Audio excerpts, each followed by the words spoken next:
Hello student, आप लोगों का स्वागत है आपके अपने यूट्यूब चैनल लीनियर क्लासेस में। चलिए आज हम लोग बात करने वाले हैं एप्लीकेशन ऑफ डेरिवेटिव के लेक्चर नंबर फर्स्ट के ऊपर, जिसमें आज हम लोग समझेंगे कि रेट ऑफ मेजरमेंट क्या होता है और साथ ही साथ हम एक्सरसाइज 6.1 के क्वेश्चन को भी पूरे डिटेल में डिस्कस करेंगे।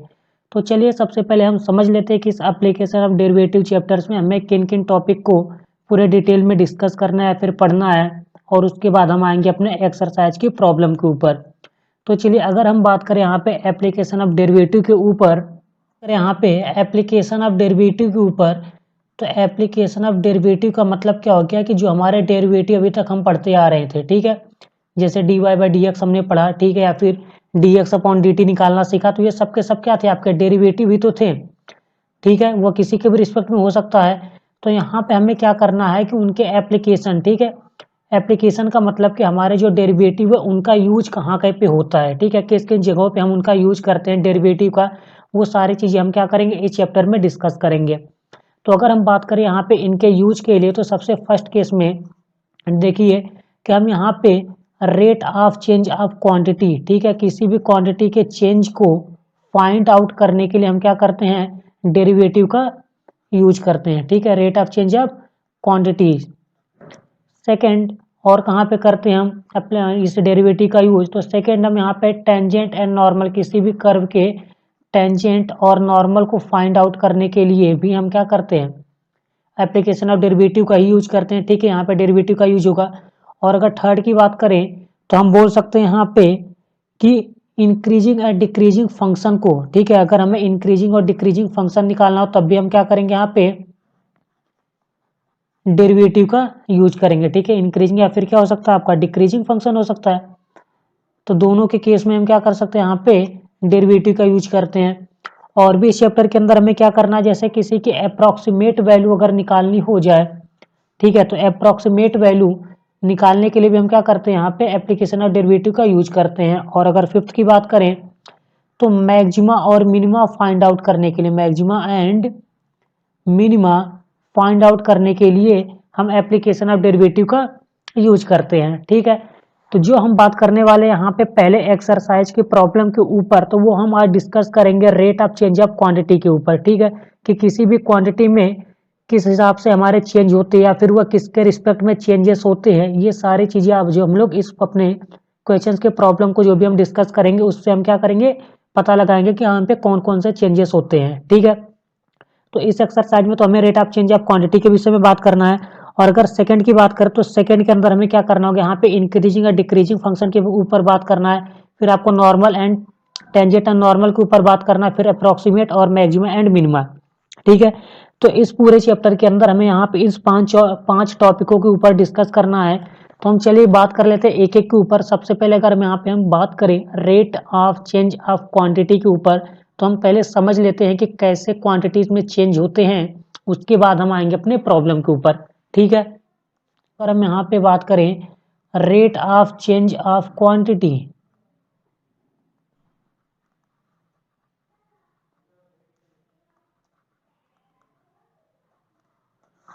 तो देखिए rate of change of quantity के अंदर हमें क्या करना है कि जैसे अगर एक एग्जांपल्स के माध्यम से समझाना चाहूँ, तो आप समझिए, सपोज कीजिए हमारे पास कोई सर्कल देख रखा है, ठीक है, हमारा कोई एक सर्कल है जिसका यहाँ पर रेडियस कितना देख रखा है, आर है, ठीक है।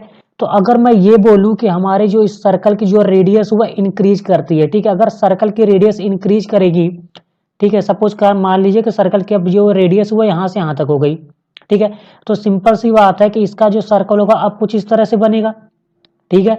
तो जब ऐसे बनेगा ये सर्कल, तो इसकी जो एरिया होगी, पहले मान लीजिए सर्कल की एरिया कितनी थी, ए थी, ठीक है। सपोज अब ये कुछ बदल के कुछ और हो गई, तो सपोज लीजिए मान लीजिए कि मैंने कितना ले लिया, A1 हो गया इसका सर्कल की एरिया।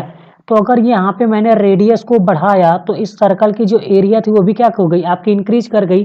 तो मैं बोल सकता हूँ, ठीक है, द चेंज ऑफ एरिया, ठीक है, चेंज को हम कैसे लिखते हैं, डी से लिखते हैं, आपको पता होगा कि चेंज को हम कैसे डिनोट करते हैं, डी ए, ठीक है। तो change of area with respect to radius, तो यहाँ पे हम क्या कैलकुलेट करेंगे, D A upon D R, ये जो होगा वह क्या बताएगा, change of area with respect to radius, ठीक है। तो यहाँ पे एरिया में चेंज हुआ है, ठीक है, यहाँ पे आप पूरा स्टेटमेंट लिख लीजिएगा कि change of area A with respect to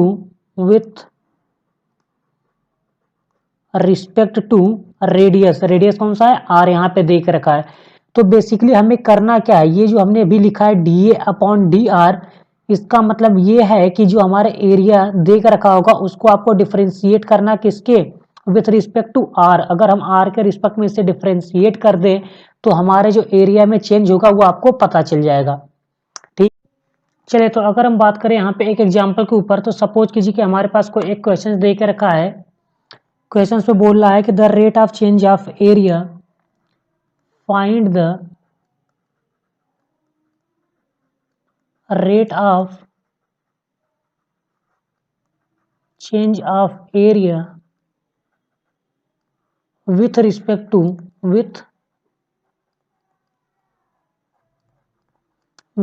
to radius. ठीक है, आपको यहाँ पे क्या निकालना है, एरिया में कितने का चेंज हुआ ये आपको बताना, और किसके रिस्पेक्ट में, रेडियस के रिस्पेक्ट में बताना। और जबकि यहाँ पे आर की वैल्यू सपोज कीजिए यहाँ पे 6 देख रखा है। ठीक है, अगर आर की वैल्यू स्टार्टिंग में 6 है तो बोल रहा है कि अगर रेडियस में हम चेंज करें तो बताओ सर्कल के एरिया में कितने का चेंजेस होंगे। ठीक है, तो बेसिकली अगर मैं यहाँ पे सॉल्यूशंस की इसके बात करूँ, ठीक है, तो देख लीजिए सपोज कीजिए यहाँ पे कोई एक सर्कल देख रखा है जिसका रेडियस यहाँ पे आर है, जिसकी वैल्यू है 6 देख रखा है। ठीक है, तो जैसा कि आपको पता होगा कि किसी सर्कल की जो एरिया होती है वो कितना होता है, पाई आर स्क्वायर, यही होता है। तो आपको निकालना है कि यहाँ पे कि change of area with respect to radius. Basically आपको क्या निकालना है, एरिया में चेंज हुआ है कितने का वो बताना, और किसके रिस्पेक्ट में बताना है, आर के। तो आपको यहाँ पे क्या फाइंड आउट करना है, D A upon D R, ये तो फाइंड आउट करना है। तो बस आपको करना है कि यहाँ पे ए आपको दिया हुआ है पाई आर स्क्वायर, जैसा कि आपको पता भी होगा कि सर्कल की जो एरिया होती है वो पाई आर स्क्वायर होती है। तो अगर इसको हम यहाँ पे आर के रिस्पेक्ट में डिफरेंशिएट कर दें, ठीक है, तो आपको मिल जाएगा यहाँ पे क्या मिल जाएगा, आपको rate of change of area with respect to R आपको मिलने वाला है। तो देखिए इससे अगर हम आर के रिस्पेक्ट में डिफरेंशिएट करें तो ये हो जाएगा 2 पाई आर, क्योंकि पाई तो कांस्टेंट, आर स्क्वायर का कितना देगा 2 आर। तो ये आपका हो गया डी अपॉन डी आर की वैल्यू। और यहाँ पे आर की वैल्यू पहले से देख रखा है कितना 6 है, तो अगर इसकी वैल्यू को हम यहाँ पे पुट कर दें तो आप देख सकते हैं डी अपॉन डी आर आपका कितना हो जाएगा, तो हो जाएगा 2 पाई इंटू आर की वैल्यू 6। तो इसे आप सॉल्व कर लीजिए तो आपका हो जाएगा कितना, 12 पाई। ठीक है, और अगर इसके यूनिट की बात करें तो आप देख के चलिएगा, जैसे सपोज मान लीजिए मैं आर की वैल्यू यहाँ पे 6 सेंटीमीटर देख रखा होता, आर की वैल्यू में कितना देख रखा होता, 6 सेंटीमीटर। तब अगर इसके मैं यूनिट की बात करता तो आप इसके यूनिट कैसे निकालते, देखो आपको पता है किसी सर्कल के जो एरिया की यूनिट होगी, अगर यहाँ पे सेंटीमीटर तो कितना हो जाएगा सेंटीमीटर स्क्वायर, और नीचे आपका डी आर भी तो लिखा है, तो मतलब आर की यूनिट कितनी हो जाएगी सेंटीमीटर। तो आप देख सकते हैं 1 सेंटीमीटर से कैंसिल हो जाएगा, तो आपका बचेगा कितना 12 पाई सेंटीमीटर। तो बेसिकली जो इसकी यूनिट होने वाली थी वो आपका कितना होगा, केवल सेंटीमीटर होगा। ठीक है, बात आ गई आप लोगों को समझ में। तो अगर ये चीजें समझ में आ गई है तो चलिए हम बात करते हैं अब अपने एक्सरसाइज की प्रॉब्लम के ऊपर, और देखते हैं उसमें कैसे क्वेश्चंस पूछे गए हैं और हम उनको कैसे फाइंड आउट करेंगे। तो चलिए हम लोग स्टार्ट करते हैं और देखते हैं पहला क्वेश्चन। देखिए पहले क्वेश्चन वहां पे क्या देख रखा है कि find the rate of change of area of a circle. किसी सर्कल की क्या बतानी है आपको, एरिया बतानी है। ठीक है, rate of change of area बतानी है, और किसके रिस्पेक्ट में बताना, आर के रिस्पेक्ट में। तो अब आप समझ चुके होंगे कि बेसिकली आपको एरिया में चेंजेस निकालना, लेकिन किसके रिस्पेक्ट में निकालना, आर के। तो मतलब आपको क्या फाइंड आउट करना है, D A upon D R, ये निकालना है ना। तो आप निकालिए, सबसे पहले आप यहाँ पे एक सर्कल बना लीजिए। तो आपको पता होगा कि यहाँ पे इसका रेडियस आपका पहले वाले यहाँ पे ए वाले को हम सॉल्व करने जा रहे हैं। ठीक है, तो इसके आर की वैल्यू यहाँ पे देख रखा कितना है, 3 सेंटीमीटर है। तो जैसा कि आपको पता होगा कि किसी सर्कल की जो एरिया होती है वो कितना होता है आपका, पाई आर स्क्वायर होता है। तो अगर इसे हम आर के रिस्पेक्ट में डिफरेंशिएट कर लें, क्योंकि आप देख सकते हैं यहाँ पे डी अपॉन डी आर ही आपको फाइंड आउट करना है। तो अगर यहाँ पे मैं D A upon D are की बात करूँ तो ये आपका हो जाएगा डी अपॉन डी आर, और ये हो गया पाई आर स्क्वायर। तो इसको आप डिफरेंशिएट कर दीजिए, तो पाई तो कांस्टेंट हो गया, और आर स्क्वायर का कितना हो जाएगा, 2 आर हो जाएगा। तो इसको अरेंज करके लिख लीजिए, तो आ जाएगा आपका 2 पाई आर। ये आपका हो गया D A upon D are की वैल्यू, जबकि आपको यहाँ पे आर की वैल्यू देख रखा कितना 3 है। तो अगर इसकी वैल्यू को हम पुट कर दें तो यहाँ पे D A upon D are कितना हो जाएगा, 2 पाई इंटू 3, यानी इसे सॉल्व कर लीजिए तो हो जाएगा कितना 6 पाई, और यूनिट कितना होगा, सेंटीमीटर। यहाँ पे सेंटीमीटर क्यों लिखा ये हम अभी पीछे डिस्कस कर चुके हैं। ठीक है, इसी तरह यहाँ पे देखिए अगर इसके हम सेकंड पार्ट के ऊपर बात करें तो यहाँ पे क्या किया, बस यहाँ पे रेडियस में कितना कर दिया 4 सेंटीमीटर कर दिया, मतलब सब कुछ वैसे ही कैलकुलेट करना है। बस यहाँ पे क्या किया है कि इसकी जो रेडियस है अब इस बार कितना हो गया 4 सेंटीमीटर है। ठीक है, तो आप लिख लीजिए कि जो सर्कल के एरिया होती है आपको पता है कितना होता है पाई आर स्क्वायर। तो अगर यहाँ पे मैं D A upon D are की बात करूँ तो ये आपका कितना हो जाएगा, इसको आप डिफ्रेंशिएट कर लीजिए किसके आर के रिस्पेक्ट में। तो जब इसे आप डिफ्रेंशिएट करोगे तो ये आपका देगा 2 पाई आर, और आपको निकालना था क्या, ये देख सकते हैं आप यहाँ पे कि चेंज ऑफ एरिया बताना किसके रिस्पेक्ट में, आर के रिस्पेक्ट में, जो कि आ चुका है कितना 2 पाई आर।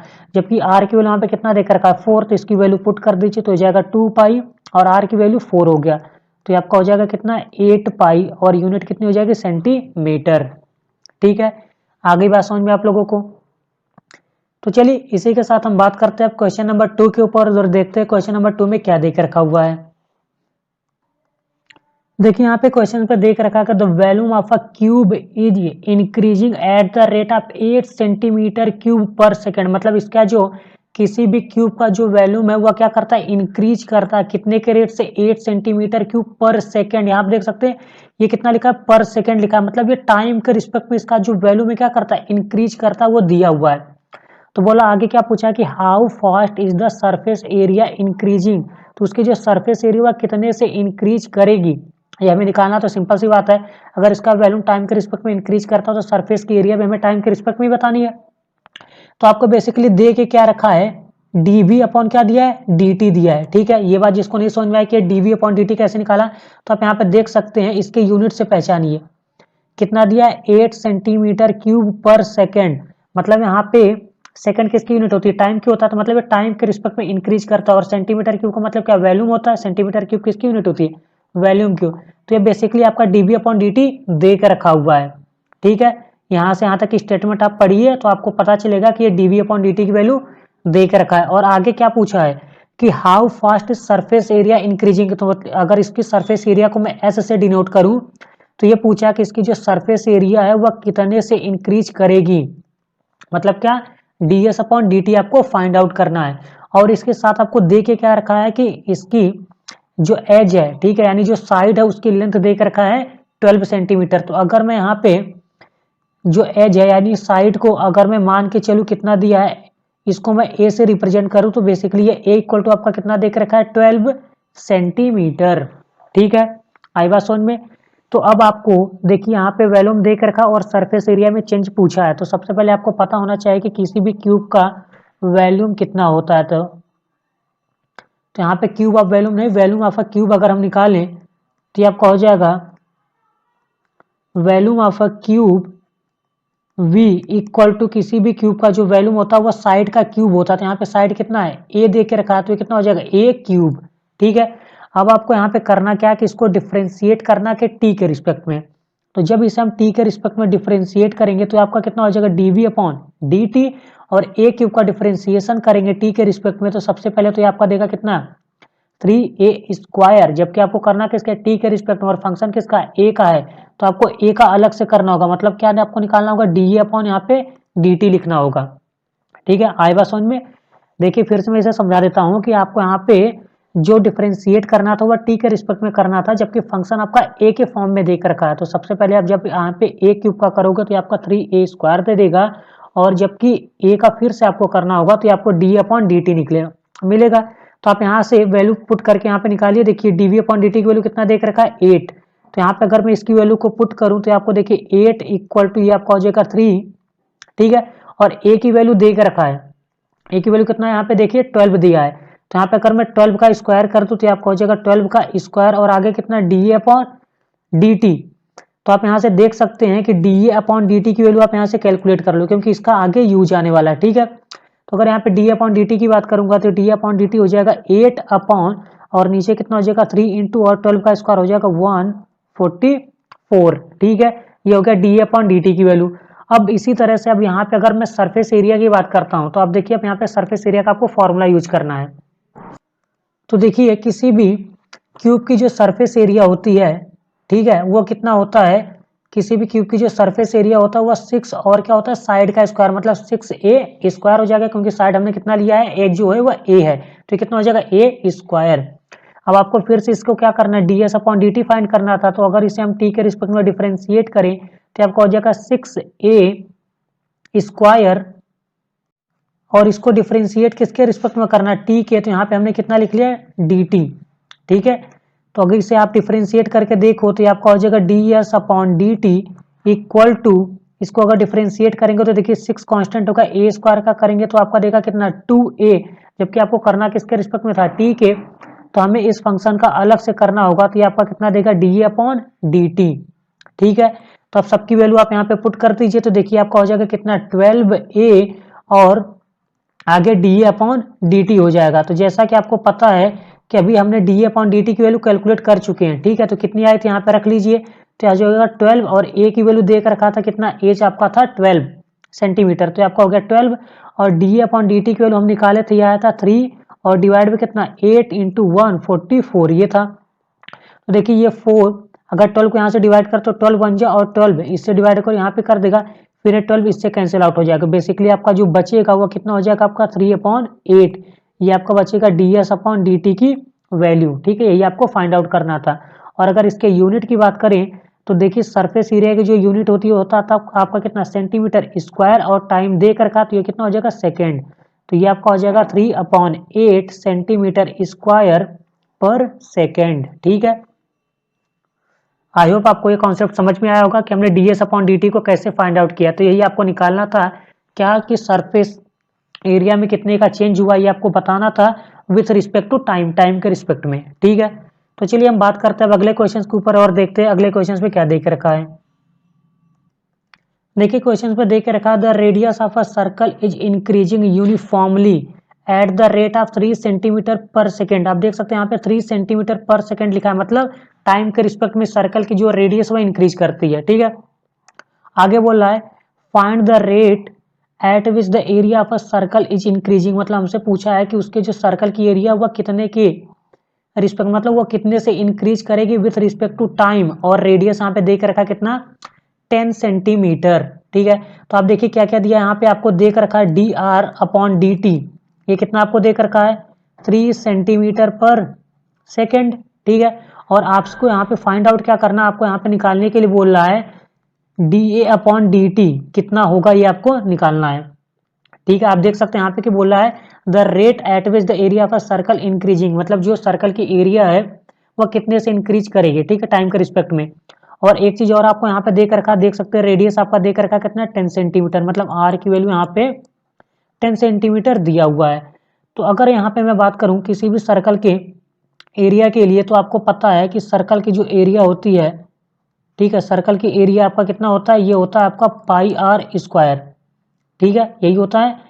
तो ये सर्कल की एरिया आपका होता है पाई आर स्क्वायर। तो इसको अगर हम टी के रिस्पेक्ट में डिफरेंशिएट करें तो देखिए आपको कितना मिलेगा, ये हो जाएगा आपका D A upon D T equal to, देखिए पाई तो आपको कांस्टेंट हो गया, और यहाँ पे आर स्क्वायर का अगर करेंगे, क्योंकि हम यहाँ पे मान के चलते कि आर यहाँ पे फंक्शन का काम किया हुआ है, ठीक है, वेरिएबल है। तो अगर आर स्क्वायर का यहाँ पे करेंगे तो हो जाएगा आपका कितना 2r, फिर और आर का भी आपको अलग से करना है, तो आपका कितना हो जाएगा D R upon D T. ये कैसे हुआ, ये हम इससे पिछले वाले क्वेश्चन में डिस्कस कर चुके हैं, ठीक है, क्योंकि आपको डिफरेंशिएट करना था टी के रिस्पेक्ट में और फंक्शन आर के रिस्पेक्ट में दिया था, ठीक है, आर के फॉर्म में दिया था। तो आप यहाँ पे डिफरेंशिएट करोगे तो आर का अलग से भी करना होगा, इसलिए हम यहाँ पे D R upon D T किए हैं। अब क्या है, आपको सबकी वैल्यू पुट करनी, तो आप यहाँ पे रख दीजिए, देखिए आपका कितना हो जाएगा, ये आपका हो जाएगा पाई और 2, आर की वैल्यू आपका देख रखा है 10 सेंटीमीटर, तो आपका हो जाएगा 10, और D R upon D T की वैल्यू भी आपका देख रखा है कितना 3 दिया है।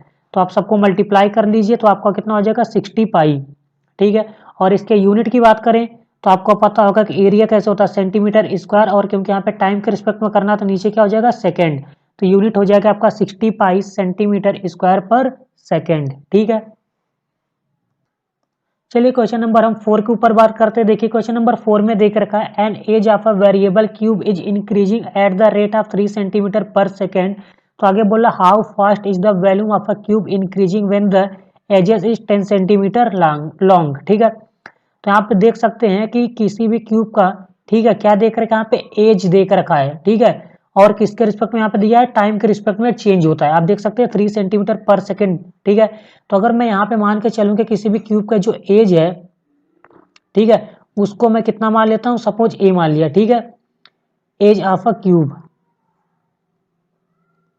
तो इसको हमने कितना लेट कर लिया ए, तो बेसिकली आपको यहाँ पे क्या देख रखा है D A upon D T देख रखा है। आप देख सकते हैं यहाँ पे कितना दिया ये 3 सेंटीमीटर पर सेकेंड देख रखा है। और आगे क्या यहाँ पे दिया एज की वैल्यू भी देख रखा है, एज की वैल्यू कितना है 10 सेंटीमीटर, मतलब ए की वैल्यू आपको देख रखा है कितना 10 सेंटीमीटर। और आपके पूछा आपका कि उसके वैल्यू में कितने का चेंज होगा, मतलब आपको डीवी अपॉन क्या बताना है डी बताना है। तो डीवी अपॉन डी निकालने के लिए सबसे पहले आप क्या निकालोगे, यहाँ पे वैल्यूम का फॉर्मूला लिखो। तो आपको पता होगा कि वैल्यूम ऑफ अ क्यूब कितना होता है, ये आपका होता है v इक्वल टू साइड का क्यूब, मतलब साइड यानी एजेस कितना दिया है ए, तो मतलब ये हो जाएगा आपका ए का क्यूब। अब आप इसे अगर टी के रिस्पेक्ट में डिफरेंशिएट करो तो देखिए आपका हो जाएगा DV upon D T equal to, और ए क्यूब का करेंगे तो सबसे पहले आपका देगा कितना 3a², जबकि यहाँ पे हमें टी के रिस्पेक्ट में करना था तो ए का आप करेंगे तो हो जाएगा D A upon D T. ठीक है, अब आपको क्या करना है सबकी वैल्यू यहाँ पे दिया और आप यहाँ पे पुट कर दीजिए तो हो जाएगा 3, और ए की वैल्यू यहाँ पे देख रखा है 10, तो ये आपका हो जाएगा 10 का स्क्वायर, और D A upon D T कितना दिया आपका 3, तो इसको आप मल्टीप्लाई कर लीजिए तो यहाँ आपका आ जाएगा कितना 900। ठीक है, और अगर यूनिट की बात करें तो आपका हो जाएगा सेंटीमीटर क्यूब पर सेकेंड। ठीक है, तो आपका जो आंसर आने वाला था वो कुछ था 900 सेंटीमीटर क्यूब पर सेकेंड।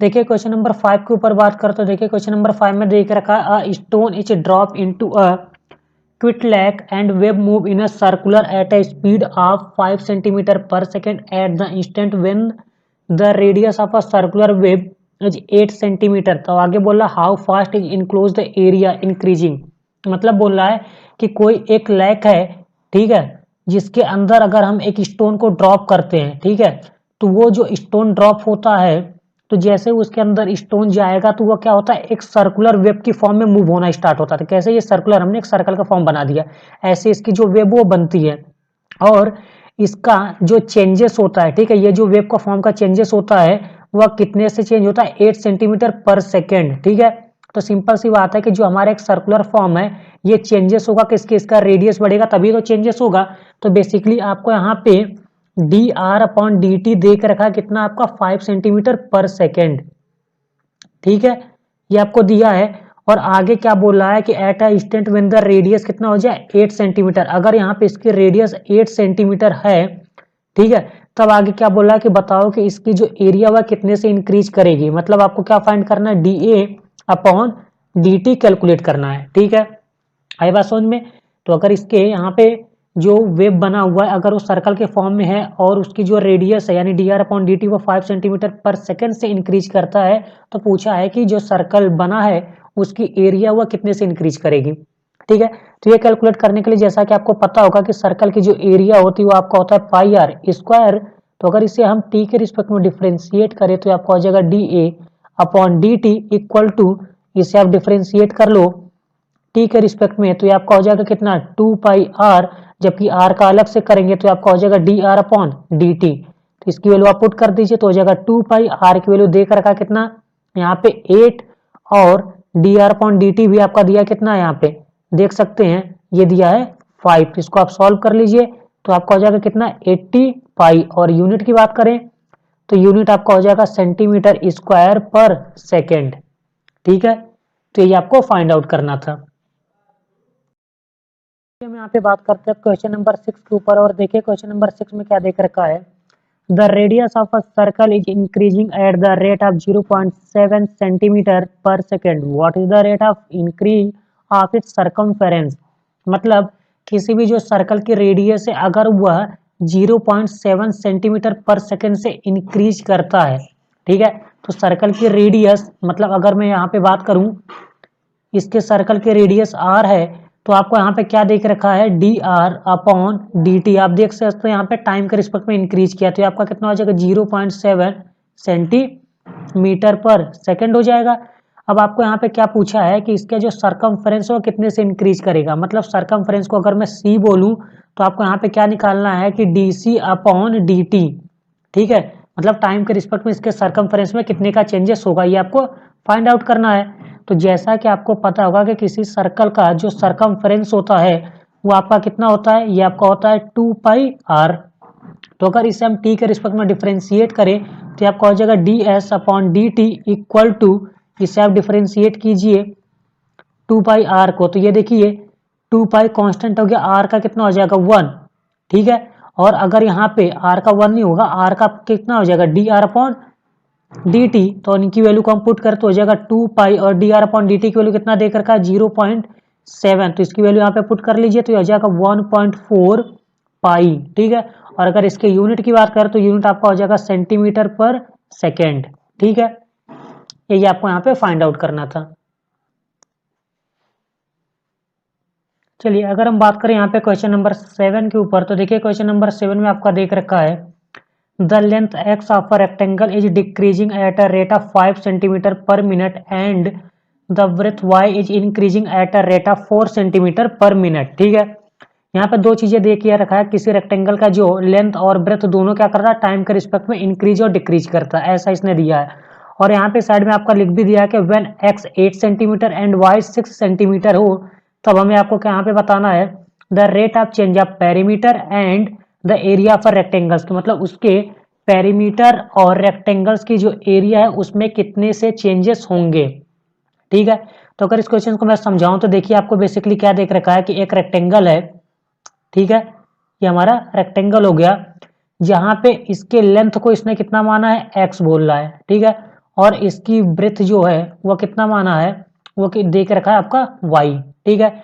और बोल रहा है कि इसके जो लेंथ है वो क्या करता है, इंक्रीज डिक्रीज करता है, कितने से 5 सेंटीमीटर से, मतलब ये आपका यहाँ पे dx/dt है, ये डिक्रीज करता है, तो डिक्रीज करता है मतलब माइनस के साथ आपको लिखना होगा, यानी कितना है ये माइनस का 5 सेंटीमीटर पर मिनट, ठीक है।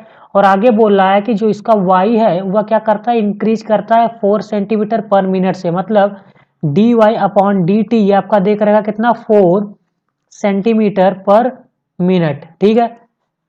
और आप सब क्या पूछा है यहाँ पे, और यहाँ पे देखिए कि x और y की वैल्यू दे के रखा है, मतलब x यहाँ पे आपका 8 सेंटीमीटर और y आपका कितना है 6 सेंटीमीटर है, तब पूछा आपका पेरीमीटर में कितने से चेंजेस होंगे, ठीक है। तो अगर यहाँ पे मैं बात करूँ पेरीमीटर के लिए, तो जैसा कि आपको पेरीमीटर को मैं यहाँ से p से डिनोट किया हूँ, तो पेरीमीटर जैसा कि आपको पता होगा ये होता है 2 टाइम्स, ठीक है, लेंथ प्लस ब्रेथ, ठीक है। तो यानी ये हो जाएगा x प्लस वाई, ठीक है। तो अगर इसे हम यहाँ पे डिफ्रेंशिएट करें विथ रिस्पेक्ट टू t, तो आप देखिए t के रिस्पेक्ट में इसे डिफ्रेंशिएट करेंगे तो आपको कितना मिलेगा, ये हो जाएगा आपका dp/dt इक्वल टू 2, तो कांस्टेंट हो गया। और यहाँ पे देखिए x का डिफरेंशिएशन t के रिस्पेक्ट में कितना आपका देगा dx/dt, और इसी तरह y का होगा तो ये आपका कितना दे देगा dy/dt, ठीक है, समझ गए आप। तो अगर इनकी वैल्यू को यहाँ पे हम पुट करके देखें तो देखिए आपको कितना मिलने वाला है, ये आपका हो जाएगा dp/dt, ये आपको निकालना था, ये इक्वल टू हो जाएगा 2, और dx/dt की वैल्यू यहाँ पे देख रखा है कितना आपका ये माइनस का 5, और dy/dt आपका कितना है 4, तो इसको आप सॉल्व कर लीजिए तो इसकी जो वैल्यू आएगी कितना आएगा माइनस का 2, और यूनिट की बात करें तो यूनिट आपका हो जाएगा सेंटीमीटर पर सेकेंड, मतलब इसका जो पेरीमीटर वो भी क्या करेगा यहाँ पे डिक्रीज करेगा, और कितने से करेगा 2 सेंटीमीटर पर सेकेंड से, मतलब 1 सेकंड में उसका 2 सेंटीमीटर डिक्रीज कर जाएगा, ठीक है। ये तो रहे हमारे फर्स्ट पार्ट की बात जहां पे हमें पेरीमीटर फाइंड करना था। इसी तरह अगर यहाँ पे हम बात करें इसके एरिया के ऊपर, तो रेक्टेंगल्स की जो एरिया होती है आपको पता है कितना लेंथ और ब्रेथ का मल्टीप्लाई होता है, तो चलिए हम उसको भी फाइंड आउट कर लेते हैं। तो देखिए जब हम यहाँ पे बात करेंगे एरिया के लिए, तो एरिया इक्वल टू आपका हो जाएगा रेक्टेंगल्स की जो एरिया होता है वो आपका होता है लेंथ और ब्रेथ का मल्टीप्लीकेशन, ठीक है। तो ये हमने कर लिया। अब अगर इसे हम t के रिस्पेक्ट में यहाँ पे डिफरेंशिएट करें तो आपको देखिए कितना मिलेगा, ये आपका हो जाएगा dA/dt इक्वल टू, अब यहाँ पे देखिए x इंटू वाई लिखा है, मतलब ये आपका एक फॉर्म है कौन सा u इंटू वी का, तो आपको यहाँ पे प्रोडक्ट वाला फॉर्मूले का यूज करके इसको क्या करना होगा, डिफरेंशिएट करना होगा।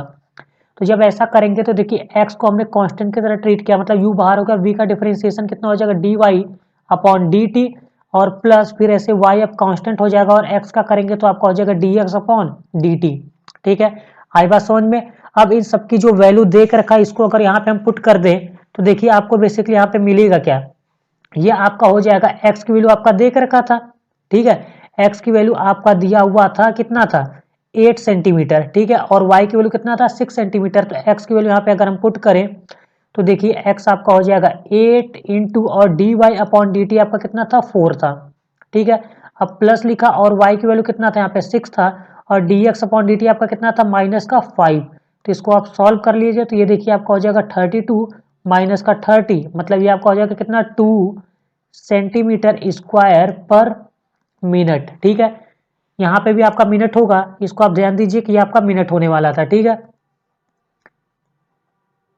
ये आपका मिनट की वैल्यू आने वाली था, यानी डीपी अपॉन जो dt निकाला था -2 सेंटीमीटर पर मिनट देख रखा, तो आपका मिनट आएगा।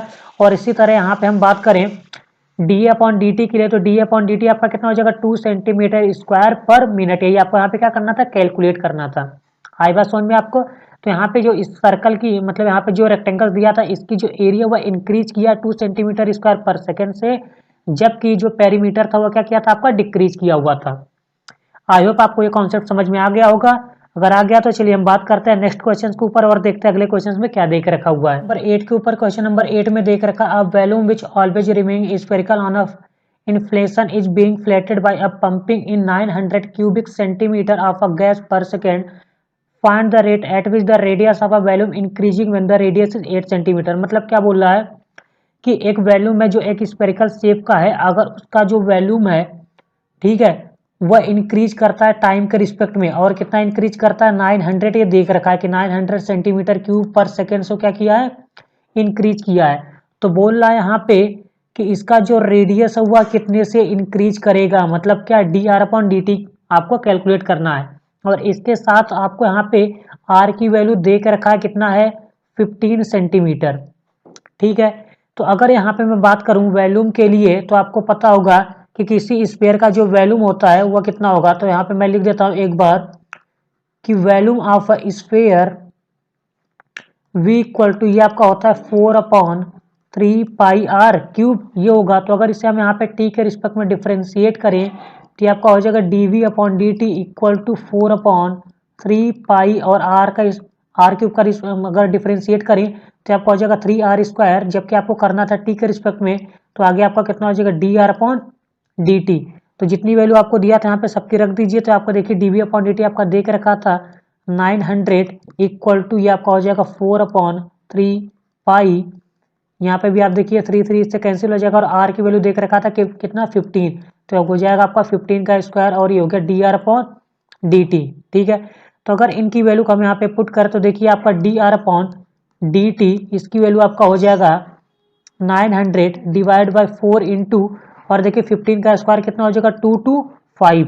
तो इसको आप सॉल्व कर लीजिए, तो आप यहाँ पे देखिए पाई भी लिखा हुआ, तो ये आपका हो जाएगा कितना, पाई। तो ये पूरी वैल्यू यहाँ से कैंसिल आउट हो जाएगी, और लास्ट में आपको आंसर कितना मिलेगा, 1/पाई। ठीक है, आप देख सकते हैं इसे सॉल्व करने के बाद आपको 1/पाई ही मिलने वाला है। और अगर इसके यूनिट की बात करें तो आप यूनिट यहाँ पे समझ सकते हो, 1/पाई क्या होगा, D R upon D T. तो आर आपका होता है सेंटीमीटर में, और यहाँ पे डी टी यानी टाइम कितना हो जाएगा, सेकेंड, यानी 1/पाई सेंटीमीटर पर सेकेंड से जो इसकी रेडियस है वो क्या करेगा, इंक्रीज करेगा। ठीक है, आई होप आपको ये कॉन्सेप्ट समझ में आ गया होगा। तो चलिए अब इसी के साथ हम यहाँ पे इस वीडियो को स्टॉप करते हैं और बात करते हैं अभी, अगर यहाँ पे जो क्वेश्चन नंबर 9 से लेकर 17 के क्वेश्चंस है वो आपको सेकंड पार्ट में आपको डिस्क्रिप्शन बॉक्स के अंदर दिए गए, आप वहाँ पे जाके इसको वॉच कर सकते हो। ठीक है।